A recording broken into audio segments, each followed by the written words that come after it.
Welcome back नाज़रीन। अगर बात की जाए जामिया कराची की तो अंजुमन असातिज़ा जामिया कराची की जानिब से स्ट्राइक की कॉल दी गई है। तालीमी मामलात को मुअत्तल कर दिया गया है, कदगन लगाई गई है। क्या मामलात हैं कि कौन सी ऐसी वजह बनी है कि असातिज़ा स्ट्राइक करने पर मजबूर नजर आ रहे हैं या एहतजाज को मजीद तवालत इख्तियार करते नजर आ रहे हैं।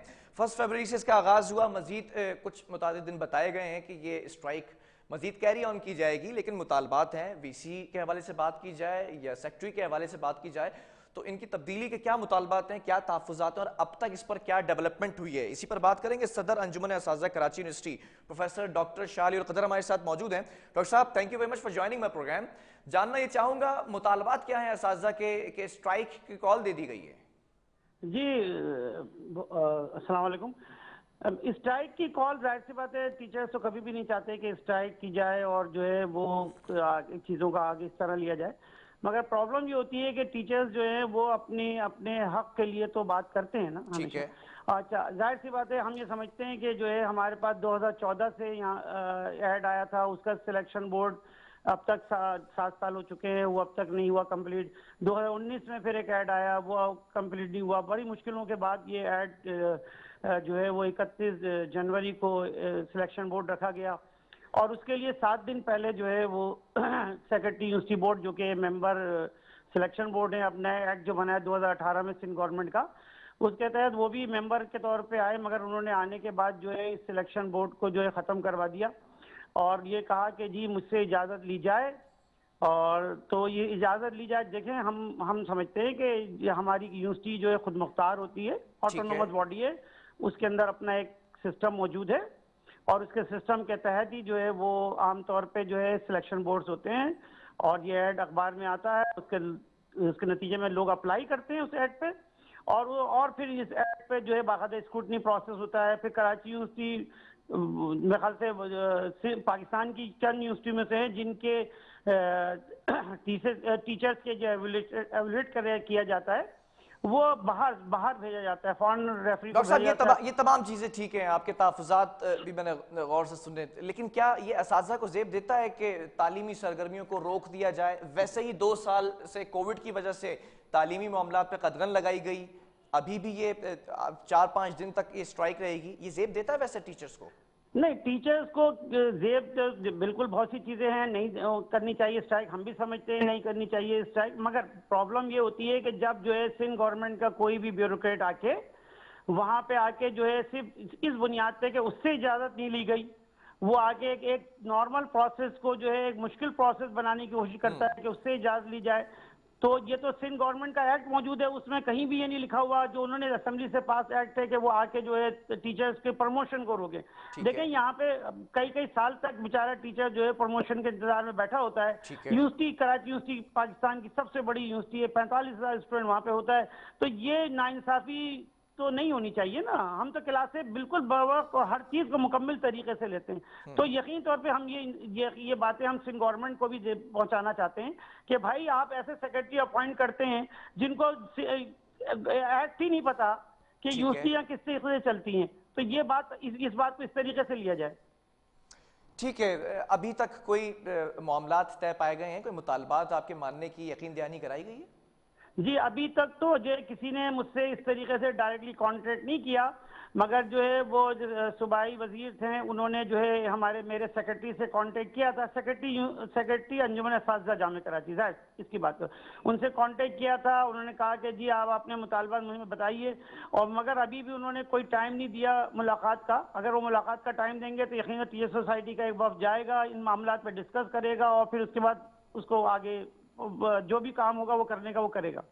ठीक है डॉक्टर साहब, अगर मैं इंस्टीट्यूट ऑफ क्लिनिकल साइकोलॉजी की बात करूं तो वहां पर भी तनख्वाहों की अदम अदायगी पर मामलात गर्मा गर्मी का शिकार हुए हैं और जो गैर कानूनी कब्जे हैं साफ टाउन के, इस पर क्या अपडेट है, कोई आवाज उठाई? जी जी, मैं ये देखें, स्टाफ टाउन पे जो मकानात हैं वहाँ पे जो है कुछ गैर कानूनी काबजीन जो है मौजूद हैं। हम ये बात कई दफ़ा जो है वाइस चांसलर साहब के गोशगुजार कर चुके हैं। सिंडिकेट हमारा जो है रूलिंग जो इदारा होता है यूनिवर्सिटीज़ का, वहाँ पे बैठ के जो है हमने ये बात कही है कि आप प्लीज़ खाली करवाएं मकानों को, क्योंकि होता ये है कि तकरीबन जो है 50 से ज़ायद मकानात जो है गैर कानूनी काबजीन ने कब्जा किया हुआ है। इसके अंदर जो है आपको पता ही है, सुप्रीम कोर्ट ने अहकाम दिए हुए हैं कि जो भी गैर कानूनी कागजियों से खाली करवा लिया जाएगा। अच्छा, इससे हो क्या रहा है, कागजीन होने से हमारे 50 से ज्यादा टीचर्स और एम्प्लॉयज जो है सफर कर रहे हैं, जो कि अप्लाई करने के बाद कई सालों इंतजार करते हैं मकानात मिलने का, वो सफर कर रहे हैं। अच्छा, दूसरा नुकसान ये हो रहा है इसके अंदर कि जो हाउस सीलिंग जो कटती है, हाउस रेंट जो कटता है, वो भी यूनिवर्सिटी को नहीं मिल रहा है। इस तरह तकरीबन साल का हमारे हिसाब से 3 करोड़ से ज्यादा का नुकसान हो रहा है ये गैर कानूनी कागजीन की रहने की वजह से।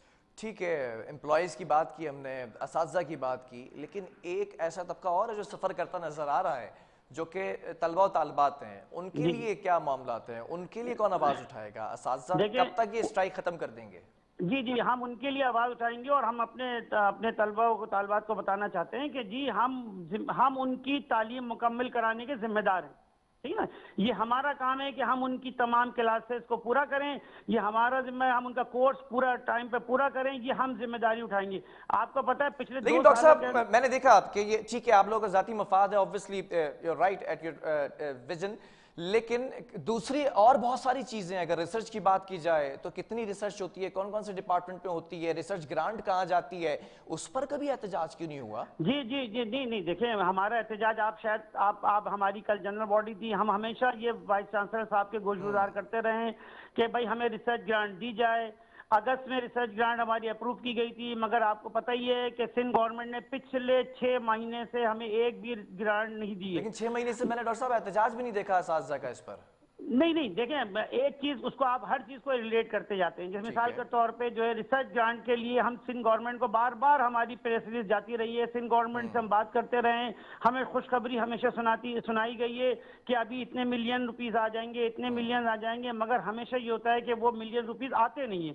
हम लोग पता नहीं कैसे लोग हैं कि हम जो है समझते हैं कि जो है हम पैसा दे देंगे यूनिवर्सिटीज को तो शायद बहुत बड़ा नुकसान हो जाएगा। और ये हम हमारी यूनिवर्सिटी का सवाल नहीं, सिंध की तमाम यूनिवर्सिटियों में ये हाल है कि उनके यहाँ सैलरीज देने के लिए पैसे सिंध गवर्नमेंट नहीं दे रही। अगर सिंध गवर्नमेंट दे देगी तो यकीन तौर पे रिसर्च भी प्रमोट करेगी और जो है सब असल में जहनी आसूदगी भी तो चीज है ना सर, एक जहनी आसूदगी हो जाएगी तो रिसर्च भी चलेगी।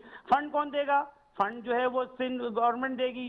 फंड वो दे नहीं रही है, सैलरीज के लिए नहीं दे रही, बेसिक चीजों के लिए नहीं दे रही। अब कब तक आदमी जो है इस बात को कहता रहेगा और जो है हकीकत से जो है मुंह फेरता रहेगा? ये हकीकत है, हम अपनी लिए बात नहीं लेकिन करते। डॉक्टर साहब, आप लोग ये बात क्यों भूल जाते हैं कि you are itself a supervisor. अगर मैं पीएचडी स्कॉलर्स की बात करूं, उनकी रिसर्च तो चल रही है, उनके जो मामलात में तवल्लुद इख्तियार हो रही है, उसका जिम्मेदार कौन है? Is that you? मैं आपको देखें बात सुने ना, हमने कभी ये नहीं कहा कि रिसर्च जो है वो बंद कर दी जाए, कहीं बात नहीं हुई।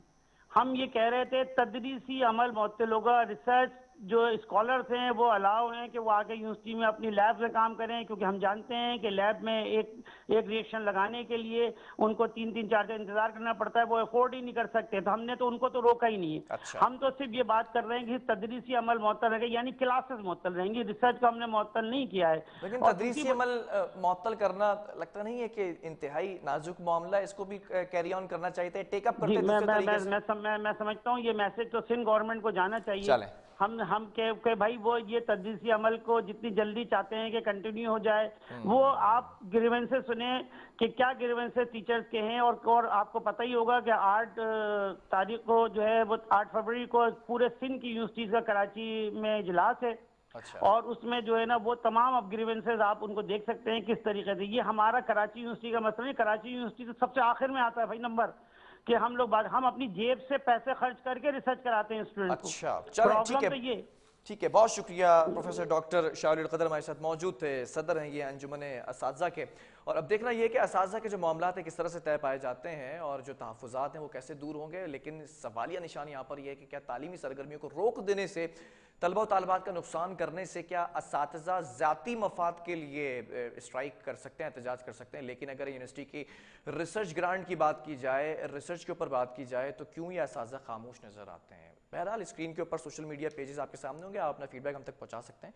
प्रोग्राम का वक्त खत्म हुआ, अल्लाह हाफिज़।